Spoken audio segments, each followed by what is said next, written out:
పొత్తు పెట్టుకున్నా ఆ పార్టీ ఇలా కథమైంది ఆయా రాష్ట్రాల్లో. అది అన్నా డిఎంకే కావచ్చు, నవీన్ పట్నాయక్ పార్టీ కావచ్చు, ఇంకా వేరే రాష్ట్రాల్లో మన దగ్గర పెద్ద లిస్ట్ ఉంది. నేను ఇప్పుడు మళ్ళీ ఎప్పుడు నేను అది మాట్లాడదామని రాలేదు కాబట్టి నాకు, కానీ ఏ పార్టీతో పొత్తు పెట్టుకున్నా ఆ పార్టీ పని అయిపోయింది.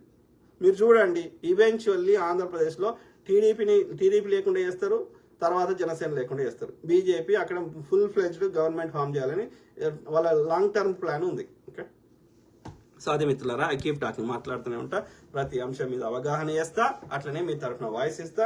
మీకు ఏది మీరు ఏదన్నా నాకు షేర్ చేయండి.